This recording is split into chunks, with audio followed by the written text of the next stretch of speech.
We're headed south, rolling into Zebulon, North Carolina.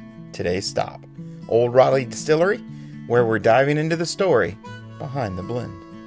All right, GolfCask Nation, it's Brian Bailey here, and we're at Olde Raleigh Distillery. Maybe a change coming, don't know. Talk about that. But here in Zebulon, North Carolina. Brandon, welcome, and thank you for having us. Thank you for having me, brother. Cool. So give us a little backstory on why the hell did you start a distillery? Ooh, get that question. Yeah. So we're a family-owned and operated essentially whiskey company. So I'm a blender by trade, and I started this venture in the steps to opening Whiskey County in 2017. Okay. Initially, we're Olde Raleigh, so the vision originally was going to be in Raleigh, North Carolina. I understand. But when I met with the city and I gave them my grand vision of bringing in whiskey from all over the world and make this one-off creations, the planning department interpreted that as, you want to bring in a lot of highly flammable liquid, put that in one building, you need to be in an industrial park zone. And so we spent about 2 years finding all the wrong locations around Raleigh. Industrial park, just cold, sterile environment, no foot traffic, no character in the building, and it just didn't fit what I was looking for. So that set me on a journey to check out all the other suburbs around Raleigh. And I found this place here. It was a vacant department store on Main Street of Zebulon, North Carolina, just east of Raleigh. And that was in 2019. Around September 2019 is when I purchased the building, and that's also when my wife gave me the blessing to quit the full-time gig and just say, I'm all in, let me figure this out.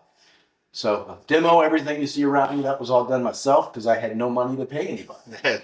Perfect. Yeah. So as we were demoing the space, designing the space, obtained a small business loan to do the construction. And the original opening date on the construction schedule was April 2020. Okay. Right when COVID started. Oh. So my timing was absolutely atrocious. Couldn't have been any worse. Yeah. So I'm all in on something where I'm not getting paid, and then COVID happens, and I don't have health care. I don't have a 401k, all that jazz. Well, I had a 401k, I should say. We started construction here, and then that's when the inspectors that were over this area that approved the design, once we started construction, started changing everything they approved, and the impacts of that we never recovered from. So we ate through all of our construction money, contingency money, money for our process piping for our stills. Yeah. And then I had to wipe out my 401k right before Christmas of 2020 to make sure we got open the 3rd week of January. So long backstory to that was we were supposed to be a production operation. I was going to teach a staff to operate the stills. And inevitably, we'd have whiskey old enough for me to blend our own. Yeah.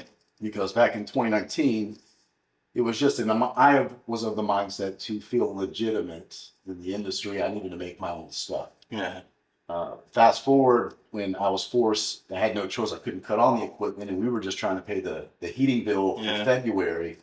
It forced me to start networking everywhere around the country, banging on doors, making phone calls, just trying to secure 2 or 3 barrels. Yep. And if you're looking to get into this industry, that's not the way. It's really hard to start and get phone calls returned when you're asking for 2 or 3 barrels. Yeah. Our big brands or brands that you see that come on the market within multiple states, generally, they're buying hundreds, if not thousands of barrels, and they wrap a marketing story around it. And some very successful or financially well-off people are supporting them. I was the antithesis of that, okay? But as we started blending, my twist on what we do here is that I wanted a blank canvas as an artist to just create and not be beholden to a specific flavor profile forever. The thought of that really bored me. Yeah. So we don't replicate any batch that we create, and we just continue to layer more mash bills, different bourbon, for example, from all over the country, different ages, aged in different climates. And so now that number's grown up to, we've got 11 different sources that we use. Yeah. And as we were tracking forward, growing the brand, the intent was to cut on that equipment. But we spoke about a little earlier, and you may notice today the market's flipping. So I opened during COVID. Bourbon at the time and whiskey in general, you couldn't make the stuff quick enough. Everybody was trapped at home, drinking away their sorrows and celebrating their victories. And so I've had friends that jumped into this market around that time that have spent tens of millions of dollars on big production facilities to do what's called contract distillation. And fast forward a couple of years, as I'm chipping away at this process piping, I started getting more and more calls from folks going, Brendan, you're a blender, right? I got a couple barrels over here you might be interested in. And he goes, and we'd love to make some stuff for you. And I said, well, no way. I've got these stills. I'm going to cut these things on one day. But then as the months started progressing, I started getting more calls. I really had just a come to Jesus meeting with myself. I said, what is it you love to do? And from day one, it's been the blending aspect. Yeah. And not by design, but out of necessity with all the pivots curveballs been thrown at us, we're just, I've got more access to things and ages of whiskey that I ever could have dreamed of. Yeah. So last year, made the decision. I said, we're a blending operation here. That's what my passion is. And we're going to continue to double down on that. We still have the equipment here. And main reason is I built the renovation around the equipment because the manufacturer said, man, I've been holding these for 2 years. It's time for you to take hold of them. So literally we'd have to remove a wall to get some of this stuff out of here.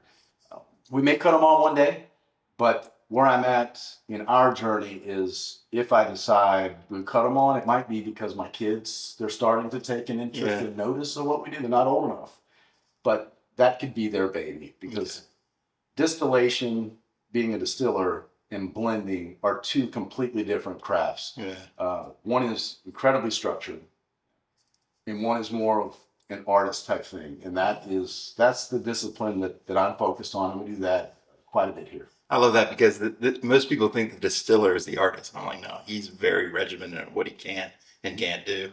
The recipe to make alcohol is pretty specific. You can change temperatures and yeast and whatnot, but you're within a range where the blender comes in and says, I think that's where the Canadians kind of got it right, where they said, all right, we're going to distill just rye, just wheat, just corn, and then the blenders go, woo-hoo, blank canvases. I got Wild West. Yeah, no, I mean, I think that's where I think the Canadians are really fans. I'm sorry, I know Canada and the U.S. right now are not liking each other, but the Canadian whiskey market, I thought, for the blending side, makes really good product because they have the ability to do. Yeah. So cool. So you've just, how did you get into blending? It's not like it's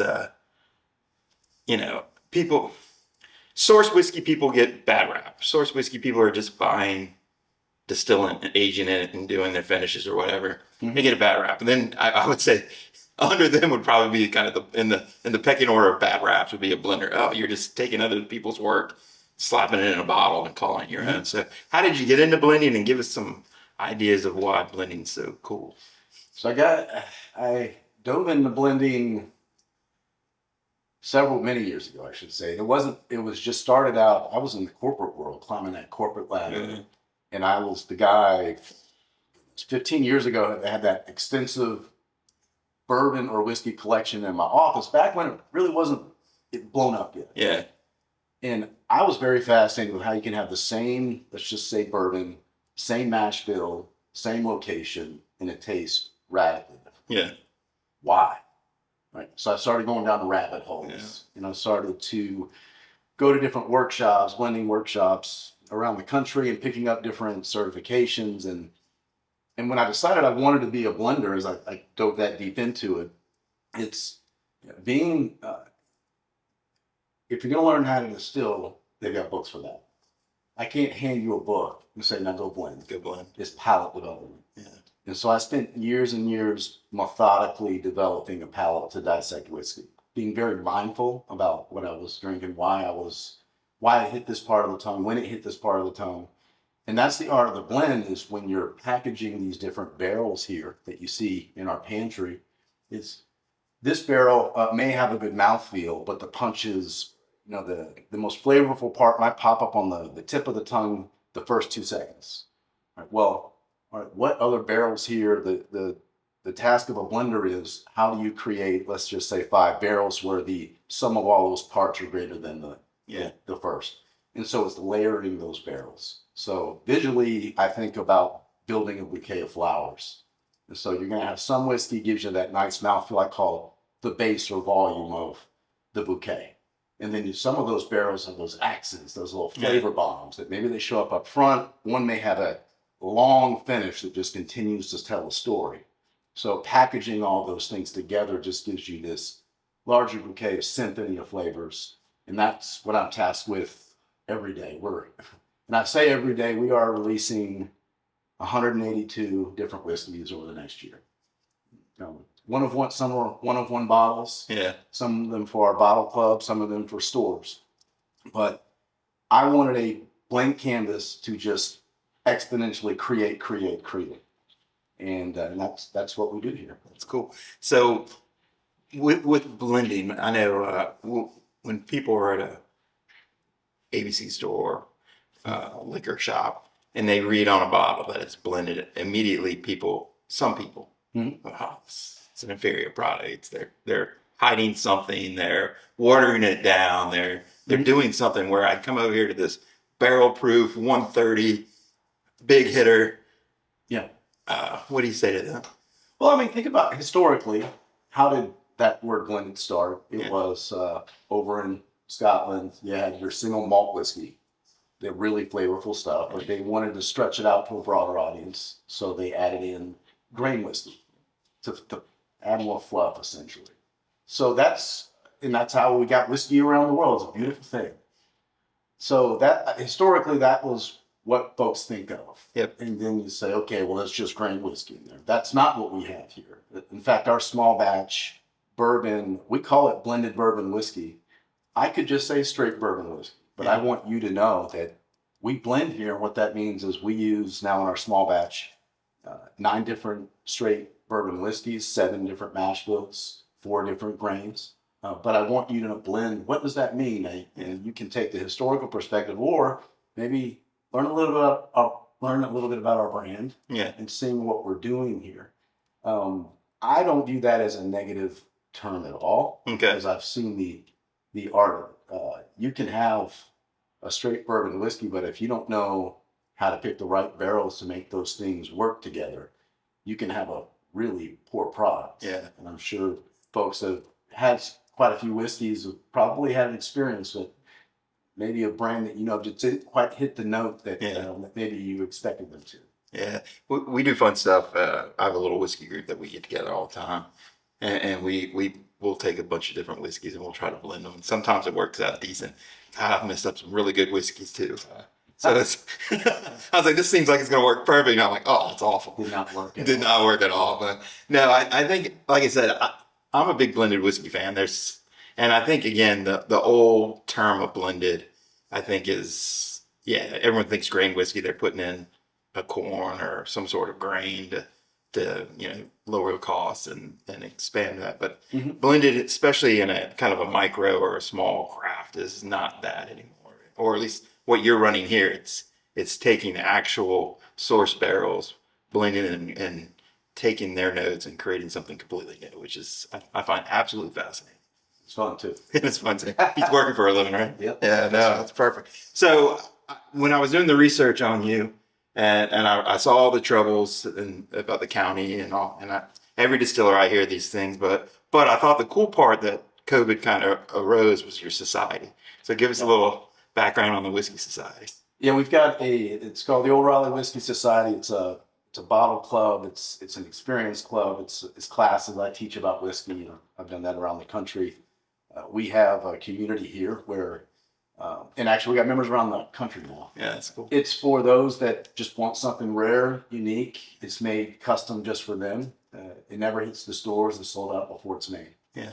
And so I wanted this canvas to just be able to create, as I'm going meeting folks around the country, I have access to some pretty rare stuff, but it might only be one barrel. Yeah. And that barrel might be 20 years old. So there's not much in it? No, maybe 100 bottles. Not much in it. And so I might take that barrel and then I'll import a cognac cask from France and sit it in that barrel for 12 months, 18 months. And I'll tell the journey and the story of that whiskey. And then we'll release it. And if you're in state, we have a big release event, a party, an experience. If you're out of state, I'll ship it to you every quarter, but you'll get 3 bottles that quarter. Mm-hmm. But it's been grassroots. You really haven't put any marketing behind it. It's just been this grassroots thing that has slowly grown. But it's a lot of fun. Yeah. It allows me to find very rare and unique things, and it's ultra custom. Yeah. Ultra custom. So we could get a little group together and come down. Yeah, I know somebody might be able to make that happen. Done. I know a bunch of guys that would be here. Yeah, done. Okay, cool. So there'll be a second part to this in the coming weeks and months ahead. So I think that's pretty, and again, that gave you a way through COVID to kind of navigate that quirky time. Well, that was the genesis of it. It's altered a little bit. It's actually grown in terms of what we offer, and it's completely around. I get a close, very tight feedback loop with our community. Yeah. And so as we started doing the bottles, what else do you want? What are you interested in? Your first time coming in here, what kind of blew your mind?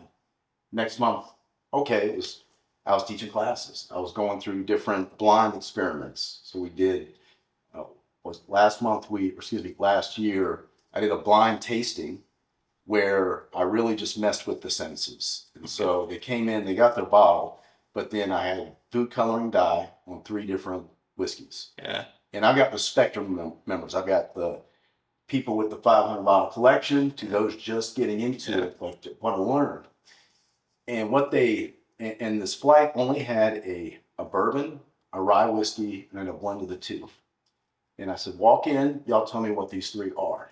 But I did not give them any context clues. Yeah. That one thing, taking away the senses of your eyes, it's green, and just had to blindly guess. Yeah. It blew their mind how many people didn't even get the bourbon. Yeah. Because their minds were playing tricks on themselves. They were going, oh, Brandon's trying to trick me here. He threw in a cask finish. It was straightforward. That's classic. And it was very eye-opening for them how your senses and all the other things I could plug into your brain alter your perception of how you like that whiskey or allowing you to identify it. And so that's been a lot of fun, just doing things like that. And we just continue to build. So they want to go down a different path, and I'll create a program and create. Now, inside our website, we do everything blind. So when our groups come together, we love to do blind tastings. And we'll go double blind, we'll go colored glass. So there'll be a host where everyone brings a whiskey. So you'll be one bottle of, but you don't know the lineup of what it is. There'll be a host that has all the information, and they'll kind of curate the day. So it's colored glass, so you don't get the visual. So age, all that, no chance, right? Then it's just nose, tastes, and then we have like a game we play out of that. And to me, I think it's the most fun, again, like you said, because it strips away the marketing, this is so and so. We did one the other day, and it was Buffalo Trace was in the lineup, which is a good solid. It's good, right? And I can't remember, we had a craft whiskey in there, and the craft whiskey just destroyed it. It wasn't even close. And we're like, are you sure this is a good bottle of Buffalo Trace? But it was just, and I wrote a thing for our members, and I said the day I walked away from Buffalo Trace, just as a joke. It's a good whiskey. Don't send me hate mail. But yeah, it was like, there's a small craft guy that's making disproportionately better juice, but you don't try it because it's, it doesn't have the marketing appeal. So I think to me, having that blind piece, I think is absolutely fascinating. It's fun. Yeah. And it does help your palate because 80% of your taste is coming through your nose. So, I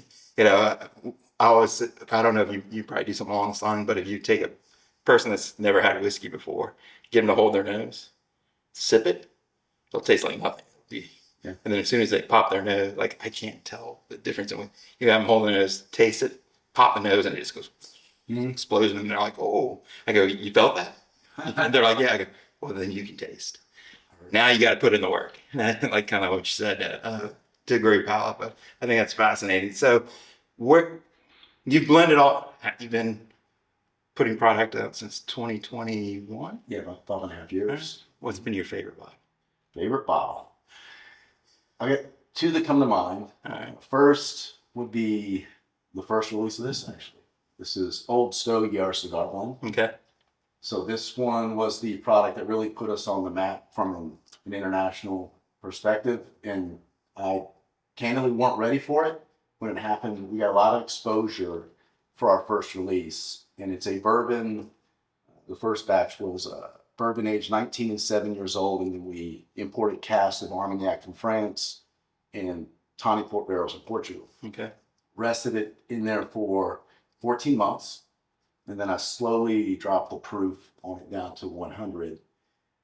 That product then did a big release event, did this cigar pairing with it, and sold out in like 3 weeks. But I took 2 of these bottles and I submitted it to an international whiskey competition. And not to receive medals, it was, all right, most of the prominent blenders are over in Scotland. Yep. How's Low Brandon in his rabbit hole in Zebulon, North Carolina, doing against those? And so that product, to our surprise, it swept every category, could have won. We were called the best micro distillery in the U.S. And we started getting inquiries to be exported into like Germany and stuff. And what is going on? We make like 100 bottles. Yeah. I mean, we got a 1,000 bottle run here, guys. Yeah, that was it. And even more so, I wasn't even in stores across the state yet. So we were outside of Raleigh. We weren't even in Asheville, 3 hours away. And we started getting calls from publications going, well, congrats. If you'll send us some bottles, we'll throw you in a magazine. Yeah. And I went, I don't have any bottles. And I remember this lady called me up. She says, who in the hell submits a product to an international competition with nothing to sell? Except hand raised. That would be me. I was sorry. I didn't know this was an award. I'm very humble and we're so appreciative, but we didn't know this was a thing. But it gave me some validation that I was on the right path. There you go. And we took time with that cask finish. So I noticed, well, because I don't have investors and the CFO telling me half the stuff I'm doing is crazy, I'll continue to push the cask finishes. Yeah. We harvest based off flavor profile development. Gotcha. And so we got to around the 8th month of that Armagnac cask and it just started to unfold like a flower. Went, oh, we got something here. Yeah. And so let it ride 9 months, 10 months, 11, 12, 13. And it just created so much more complexity. But for me, it was a great learning exercise into, just like great whiskey, cask finishing, you really want a good product, don't rush the process. Yeah. So this is our 4th release that came out last weekend. I cranked up the proof on this one. This one's 112 proof. Because the cask finish started to shine on it. It had these great leathery tobacco notes that started to unfold. So this is our most acclaimed product. I'd probably say this one's the one I'm most proud of. Yeah.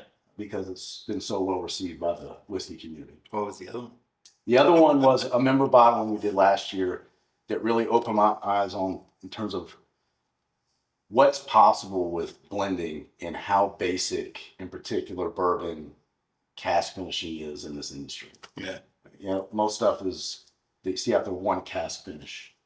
And oftentimes it may only be a cask finish for 6 weeks. I was about to say, it kisses the oak and then it's gone. Yeah, because the Coopers will tell you, get most of it out of there in 6 weeks. And well, if you're a bigger brand and you have shareholders, you need to crank out juice, right? Yeah. Well, I'm now learning that time and cask matters. We did a members bottling last summer where it was bourbon ranging from 6 to 21 years old, 3 different mash bills.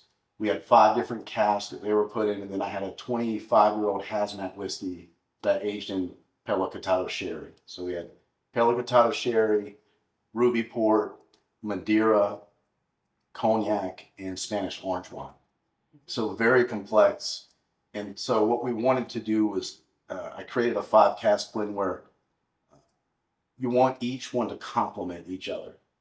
And that exercise is, and with proofs varying from 98 proof to 142 proof. Okay. So very complex, but it gave this just great balance. And it just kept unfolding and unfolding over 30 seconds.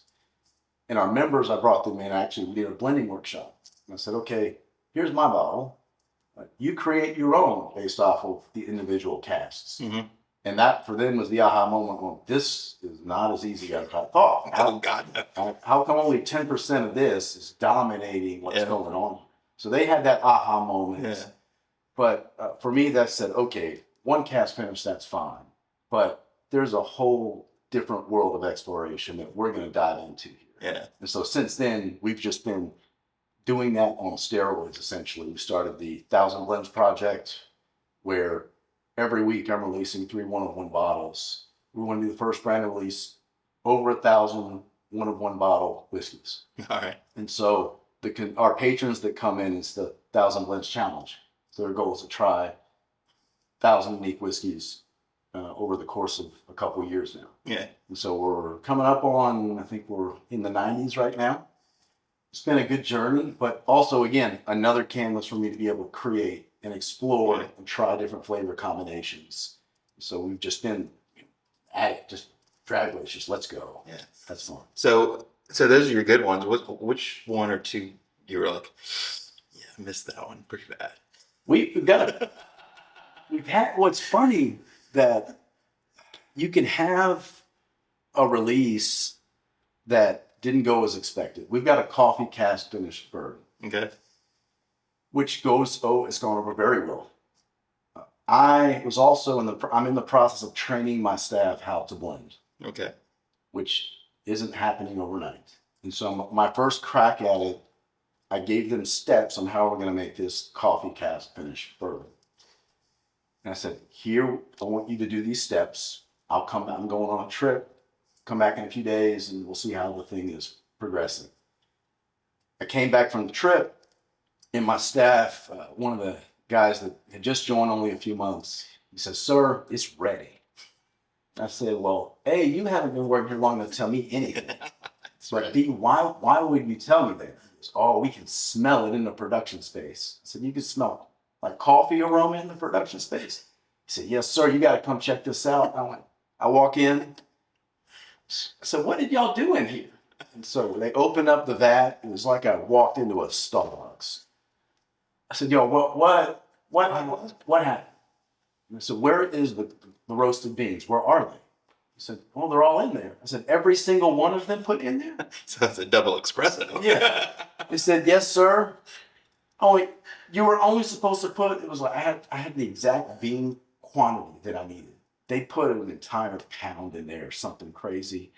So I started doing the math in terms of how much extra bourbon I would have to add in here to thin this thing out. And it's like $18,000 worth of bourbon. I'm doing the math, and I was saying every word you could imagine in this backspace. And remember our production team were back here, and I don't know if you ever seen, if your kid gets in trouble, they act like they're cleaning, but they're really not cleaning. That's mom and dad into doing the situation. Well, they're back here sweeping things that need to be swept. And I thought about it, and I went, you know what? I'm not putting in $18,000 worth of bourbon in this thing. I made a bottle of it. I went to the bar, because I do get asked on tours, you ever had a mess up? Yeah. I said, yeah. I said, this is called the coffee bomb, y'all. And sometimes screw-ups happen, and this is an example of it. And I had 3 people at the tasting room bar, and they said, well, can we try it? I said, you want to try this? Let's try it. Pour 3 of them, and it turns out they really like coffee. Yeah. I went, this is phenomenal. And I went, are you kidding me? They said, can we buy a bottle of it? I can sell you a lot of bottles. Yeah, sure. So wound up selling them 3 bottles, and I went, you know what? We're going to celebrate this, guys. We're going to talk about the story. Yeah. And so the story is what drew the folks in. Yeah. We bottled it. It became the coffee bomb. We sold that stuff out in 2 weeks. And then once we did, the funny part was our production. So your guy was right. Well, okay. We saw it and goes, who's the master blender now? And I said, you need to get back here. You got lucky. But because of that, those that it was so rare, it became like this little cult thing. Yeah. So throughout the year, those that were able to purchase it, when are you coming out with another coffee bomb? Never again. That's a one of one. But kept at me. And so once a year now we release a coffee bomb. And the beauty about it is I have our production team, they sign those bottles because they came up with that.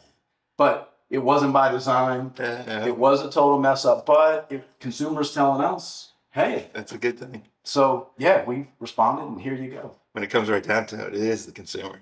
They tell you everything. You just got to listen. They tell you where to go and what to do. And, they'll definitely tell you how they feel. In today's world, we get it on social and DMs and everything. I can imagine. Yeah, I imagine. Yeah, I get some sometimes, too, and I'm just like, I think that's what was meant. Mm-hmm. I apologize. Yeah, we've... Well, even with our small batches, because I'm pulling in barrels from around the country, I remember our batch 8, I had a wheated bourbon from Colorado. Okay. On the nose, strawberry bubblegum. On the palate, strawberry bubblegum rolled into cherry cola. Was unlike any flavor profile of any bourbon that I tried. Yeah. I went, this is interesting. And so we made a small batch where I wrapped, accented around that flavor profile. And I was ready for the hate. Oh my Lord, I was ready for the hate. We released this product, and that, to my surprise, it sold out a month and a half ahead of schedule. And the reason for that was, it was kind of an aha moment.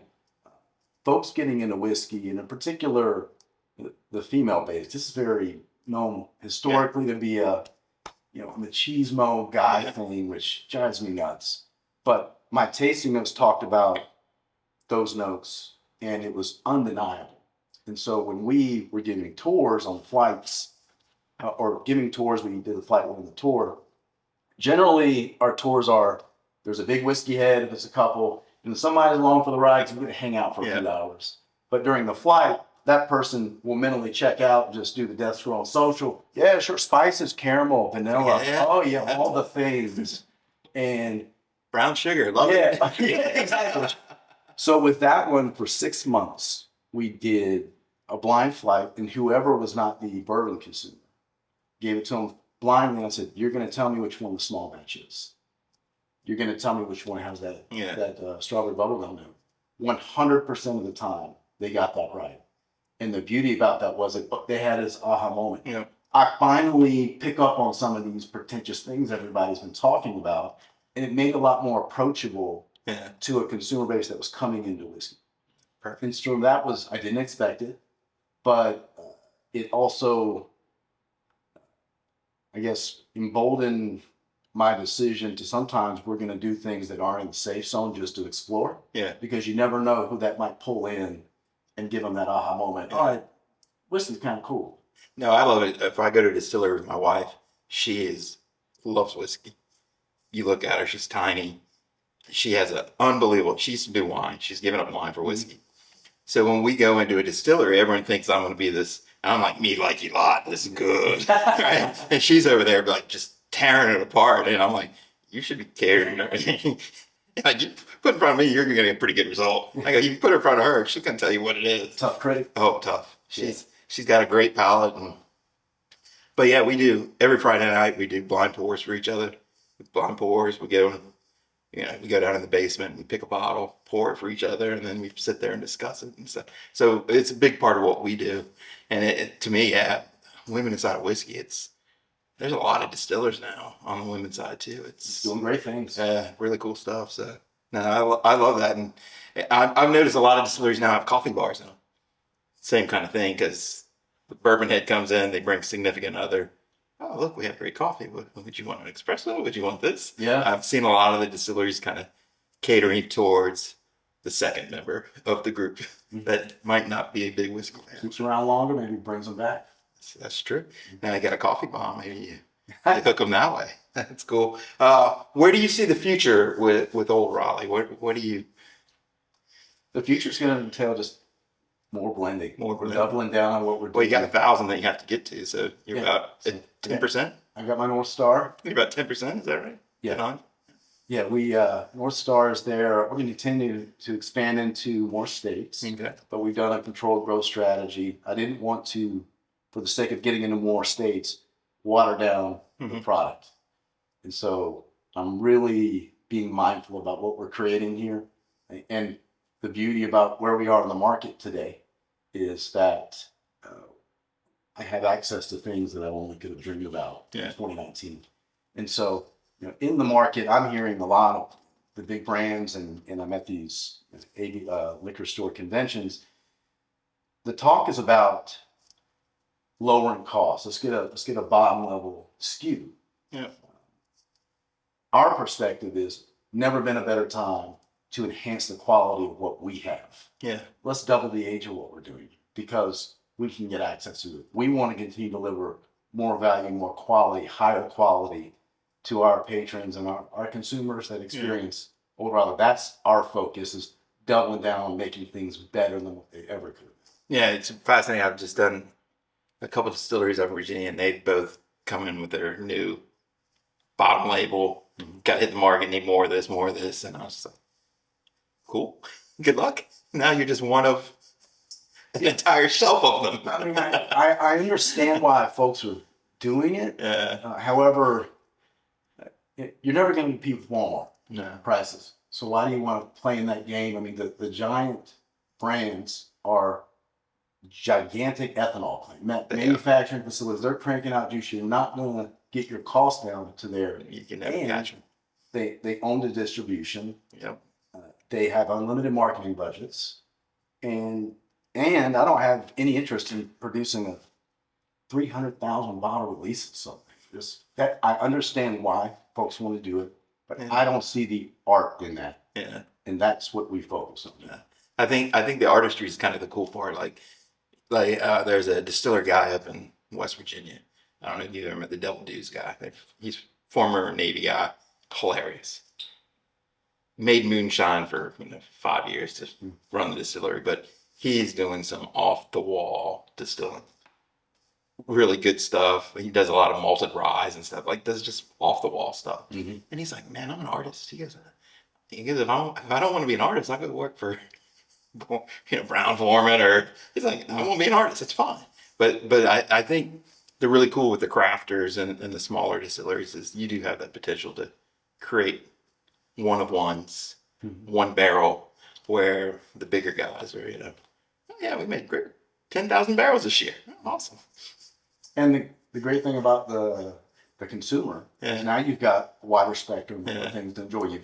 You've got that daily drinker from, say, the big brand that you've always liked that is going to be at any store in the U.S. So when you're traveling, I can get that. And then you want to try something different or you eat pork. There's a broader and broader category and variety of things for the consumer to enjoy. I love the chase of something new. Like I know what Woodford's going to taste. I know, and they're phenomenal. Their distillers are phenomenal. They create a juice that tastes very similar every time. It's unbelievable the way that they can do it. But I love going to a bar or a small distillery and say, "Show me what you got, man." Like, yeah, I think that's the cool part because at its core they're all the same. It's a yeast. It's a grain, some water. It's at its core, it's the same. It's cool to see how those expressions change. So, let's. One last thing. You said you had a whiskey collection back in the day before whiskey was really big. To today, what do you see different in the whiskey market from when you kind of had a collection? People probably look at you and say, "Well, you got 100 bottles. What are you doing?" Opposed to now, it's like in the whiskey market and the patron is a little bit different. What changes have you seen over the years of the actual whiskey consumer? Well, I've seen the consumer become a lot more educated in terms of the brands. Yeah. You've got the typical allocated stuff that you see from the big brands. Everybody has their shelf stock with that. But just some more interesting things. Yeah. And I think the consumer now, we've had this big, let's just say bourbon, surge rye, all the things. They're wanting, they've got a higher expectation of what they like. Yeah. And so with that comes higher expectations of what producers should deliver. And so I think the craft community, several years ago, it was an uphill battle because they weren't releasing, they were releasing whiskey a little younger relative to the big brands. Yeah. But now that this craft renaissance is a decade, 15 plus in, you're starting to see more seasoned whiskey. Yeah. And flavorful whiskey. Maybe they're using heirloom grains and things such as that. And so I'm starting to see more varieties in collections. Yeah. Unique, but also just killer stuff.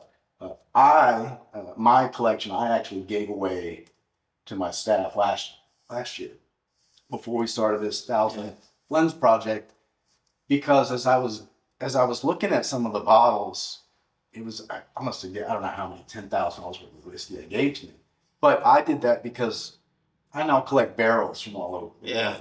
But our staff, as they're getting into whiskey, it occurred to me it's a very expensive proposition. Expensive. And sometimes on that shelf, you may have that bottle. Remember, I had a bourbon finished in a Chardonnay cask. It was not good. It was not good. I won't disclose who it came from. But I spent $80 on that to get one pour. Dang, that's really expensive proposition. Yeah. So I gave them the bottles. I said, look, just enjoy, explore. Yeah. But if you want to discuss the whiskey, let's talk about it. But the Thousand Lunch Project, that's when it was all morphing. And so, okay, well, folks, maybe why don't they come here, sample something that had a unique cask finish. Yeah. Now they have that Rolodex of, I like this, I don't like this. Now I'm better informed to maybe make that decision of investing in that $80 bottle. Yeah. No, I think that's great. I started doing with a bunch of our members. I do the different esters, and so why is there coconut? Why do you eat coconut? So I'll go find like Powers, Rock Gut Powers, $18 a bottle. Tastes like coconut through and through. Here's why it tastes like it's malted. It's in this barrel. It's not very long. It hasn't been in the barrel very long. And here's the actual kind of scientific.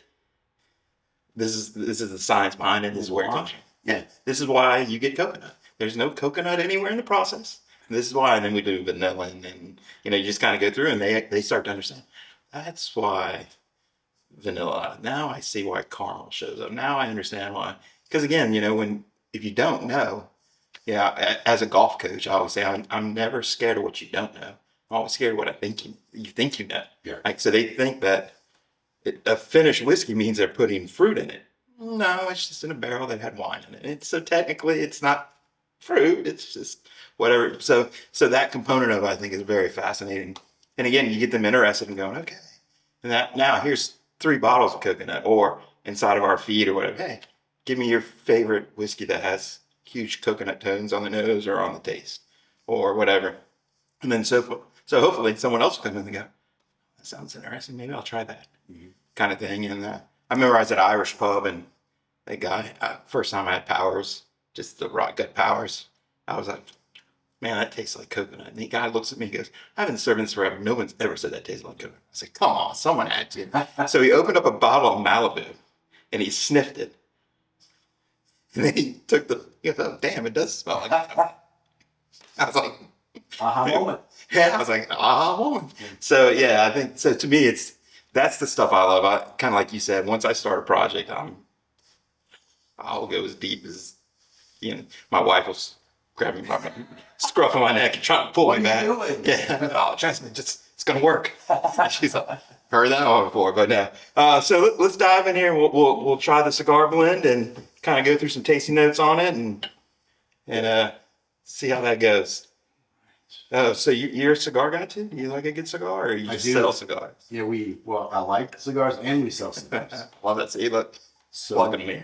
Yeah, I as part of this release, we brought in some Nicaraguan Maduro cigars. Okay. And we had just released a toasted French oak bourbon the previous month. And so we popped the barrel head off, and within here, it was still just, the walls were just soaked. We put the Maduro cigars in a barrel, and then throughout the month, I would spritz them with Armagnac cask finished bourbon, all sides. And so when we released the bourbon, well, unbeknownst to me, the cigar was just as popular as the bourbon. That's cool. And so, we're continuing to do that now. Every month, we're going to release a different cask finished bourbon that's saturated. You're speaking to my group, man. They're gonna watch this. 2 of them were supposed to show up today, and work got in the way. One's stuck in Texas, and the other guy was like, I just can't get there. It's fine. They're gonna hear this, and they're just open invite. So, but this is 112 proof. Cheers. Finished in Armagnac and tonic port. Okay. And how many whiskeys are in this one? We used 1 mash bill in this, 3 casks. 3 casks. So 1 Armagnac cask, 2 tonic port.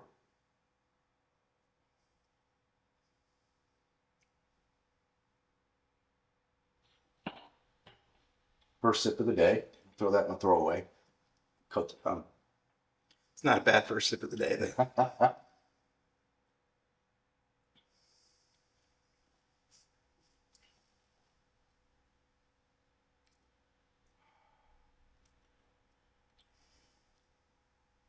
So for me, what jumps on the tongue as I continue to talk now, this leathery tobacco note just kind of jumps all over. Yeah. Up front, the rye of the spice is there. Nice oily mouthfeel. But this one, what I really love about it just continues to talk to you. I agree. Like right now. I love the mint. I get like that little rye minty, Mm-hmm. just kind of jumps around. I love that in a whiskey. I absolutely love that. So this yield, right at 1,000 bottles. Our previous releases were around 1,200, but that's because we released it 100 proof. Mm-hmm. I really liked how the cask shined. It started as around 118 proof. We slowly dropped the proof down to 112 to let the cask speak a little bit more on this one. And I guess if you're interested, I guess I'll throw this out there. We'll have it available online here in the next week. So now we can send it out to the masses across the country if you want to purchase on our website. But we'll have it here at the distillery. We'll be in very select stores because we're a small yield.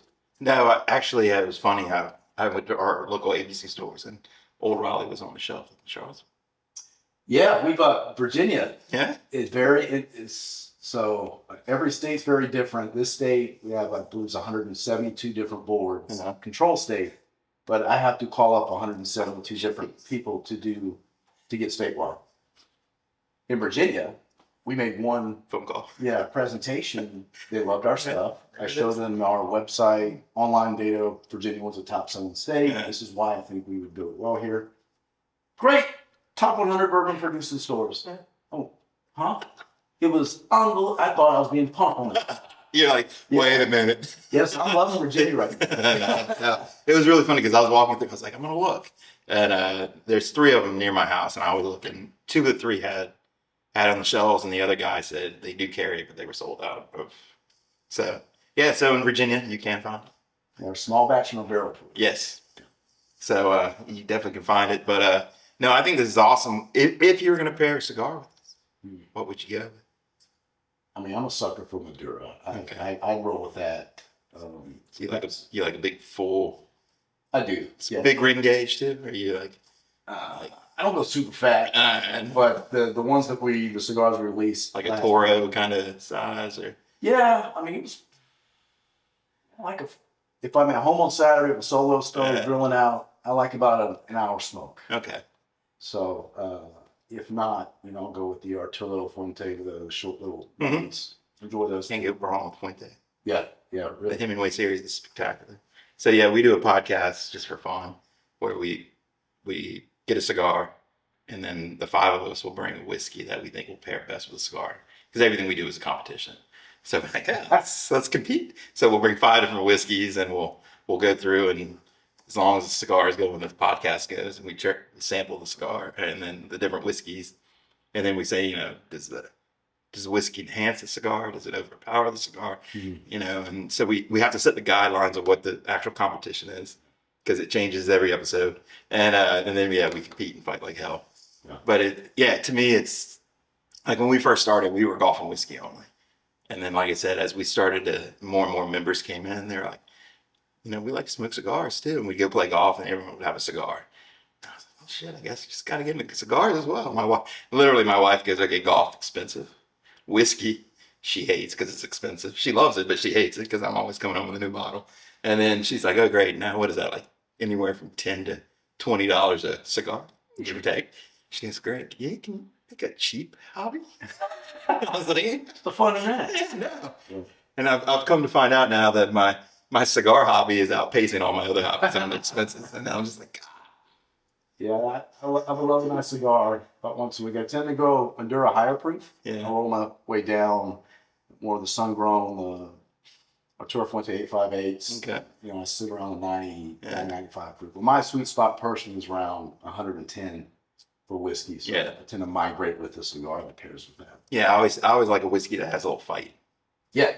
You gotta have a little fight. Yeah, 80's nice, 90's fine. But I want something that's, just gonna...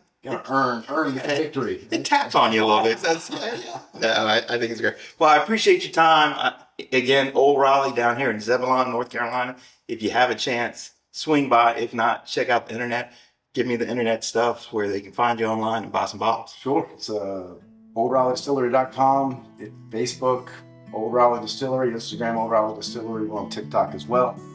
And then I tend to vlog a lot of what we do around here. So Brandon McCrimmy on Instagram. Perfect. Go through the DM and see what I'm up to. Awesome. We appreciate it. Thank you so much. Thank you, brother. All right, man.